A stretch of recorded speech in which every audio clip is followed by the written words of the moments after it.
back in February of this year, I paid just £1,800 for this abandoned 300 TDI 110 Defender. Now, I've just spent 3 solid days getting it ready for an MOT, and in today's video, we're going to see just what it cost for all those parts to get it back on the road.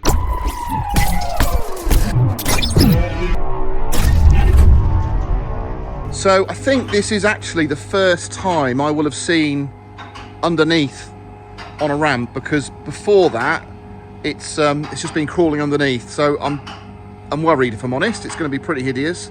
I have to go round it and make sure that everything's, you know, solid, which it isn't, as you can see there. So that's what we've got to deal with. Now I've got new outriggers, I've got new brackets as well. I've got 4 of these, but we might not need them all, actually. And then you can see there, look, there's the fuel tank cross member that's gone. Blimey. Yeah. I'm amazed. Oh, geez, I'm amazed that tank's even still there. But anyway, we're going to get this all out and check the tank. I've got a feeling I'm going to need a tank as well. So, tank's out. And that is the cross member we've been talking about. Now I'm thinking, because it didn't come with one of these hanger brackets, we might, Gav, we might be able to cut that off. Yeah, we'll give it a go, yeah. And use it again, maybe, because it's not all, solid, doesn't it? Yeah, or make something similar. So there's a combination of cutting discs and the reciprocating saw. Now I've not taken it back just yet because I want to see how much room the new cross member takes up. And you can see I've just tried to sort of go through this material here just to see how solid it is. It is solid. I mean, it is scabby as anything, but it does seem solid. So pretty happy with that. So I'm just going to start taking it apart bit by bit, I think.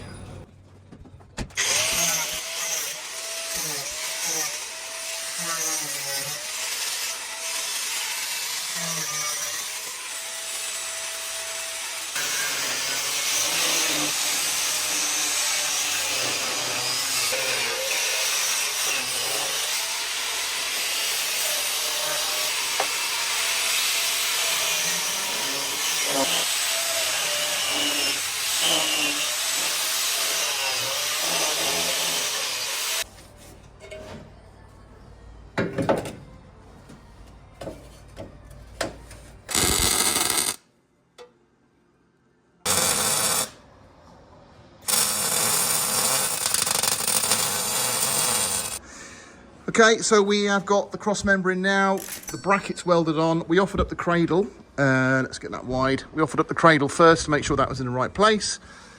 All welded up, we're gonna seam seal it now, leave it overnight, and then we'll be ready just to finish it off, wax all it, and get it all tidied up, ready to put the new tank in. So we had a really good day yesterday. We actually managed to get the outrigger on and welded, so everything's seam sealed now. It's all painted, it's all wax sealed, ready for the tank to go in. So we're waiting for a delivery. It should be pre-12. We've got tank, all those bits I mentioned yesterday. So I'm actually going in now to try and just check out the electrics and see if we can get some lights going while Gav's just finishing off the engine bay.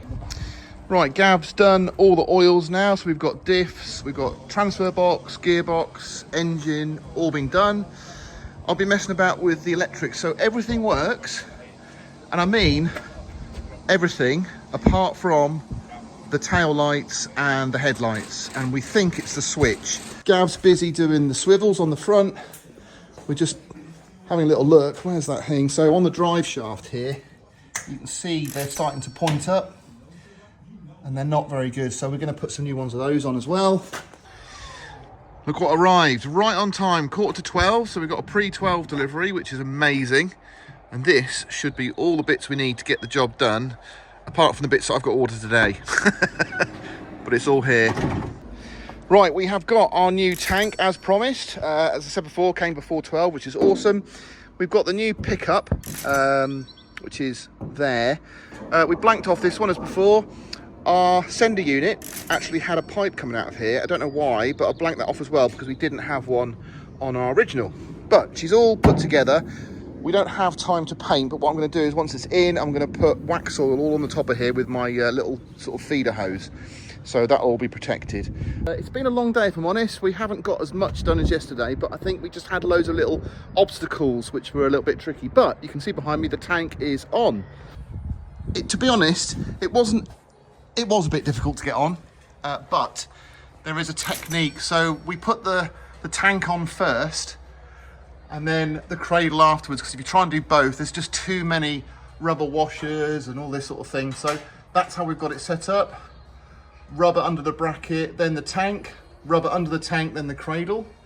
And then at the front there as well, we've got these, in the kit you get the bolts with the plate welded onto it that you drop in, and then you wind the square plate up to it so it stays fixed and rigid, so that when you offer the cradle up you can then get the nylock nut in there. So she's all in, connectors in, we've got the sender unit, we've got everything connected. Hopefully when we get some fuel in it, it'll do the job. Now Gav's done all the swivels. I didn't even attempt to go anywhere near these because that is a big job, and he knows what he's doing. So there we go, they've both been done. We are waiting for some nuts to fix the flexies, which we couldn't get today. They didn't come in the kit. I didn't order them, unfortunately. But that's on me, so that'll be done tomorrow. Those are the retaining plates we've got on the back there, look. We've got some nice little stainless hardware to fit them, because again, all the nuts rounded off, all the bolts rounded off when we took those off, or when Gav took them off. So we've got a bit of patchwork to do now.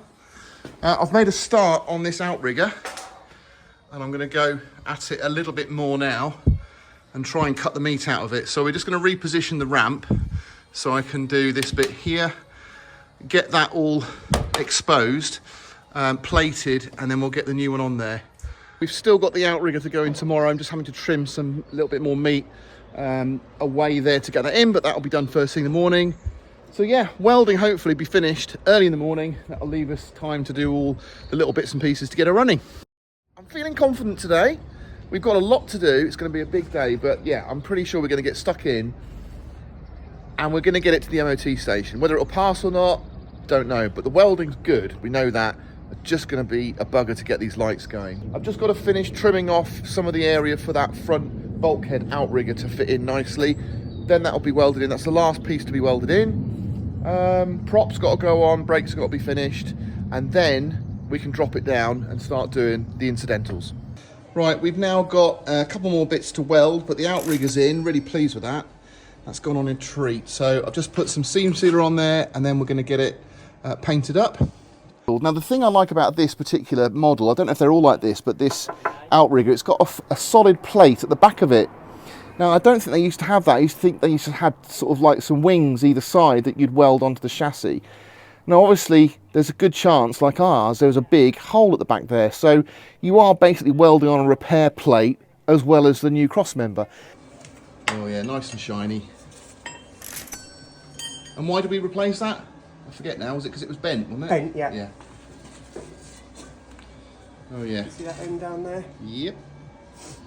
This is our other outrigger, and again, plate on the back, and I think that is a nice solid job. So, you know, this is what it was like, which I know is scabby, and it is crusty, but it is solid, you know, it really is. So we had to fabricate a bracket there for that cross-member piece, left a drain hole at the bottom, and tried to sort of fabricate it in the same way as the other side. And then we got one over here as well, which we're pleased with. We've got the new prop in place, which went on a treat. And to be fair, it was only the UJs that had gone, but I wanted to do a proper job. So LR Parts have sent us 3 relays and the proper switch for the main lights, and I'm hoping a combination of those is going to fix the problem. So we've just got to remake the brake lines now for the front. So we're going to just make those up out of copper, and we should be good.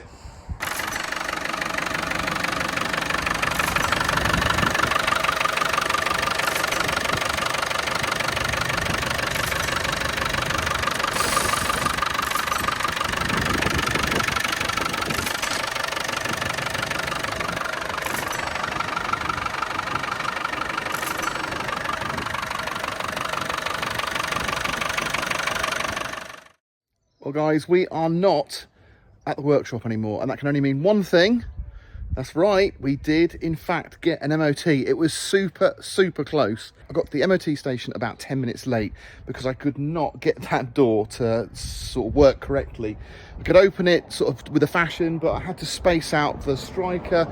Oh, it was an absolute nightmare. Now what happened is this basically plate, I don't know whether someone had tried to break into it before, but that was all pushed back, which meant that this didn't locate properly. So I think someone had tried to jimmy the door, which is why it wasn't working. But I had a handle that I rescued from the TD5, so that went on there.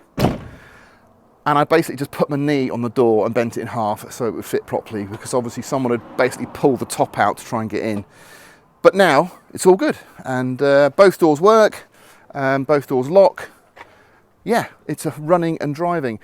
Now I am gutted because obviously I gave myself 3 days to get an MOT so I could drive it back to Liverpool, but sadly I can't get it taxed, and the reason for that is the V5 has still not arrived, even though I bought it and did all the paperwork in February. It's been to and froing because the previous owner's in poor health. I bought it through a third party. They've had to get confirmation in writing from the previous owner, but it is all in hand, but it's just not come through yet, so I can't tax it. But in 2 weeks' time, hopefully I'll be coming down on the train and taking Alfie all the way back to Liverpool to be looked after and treated to some real upgrades. But for now, thank you for watching. Please do subscribe, give me a thumbs up if you liked what you saw, and I'll catch you on the next one.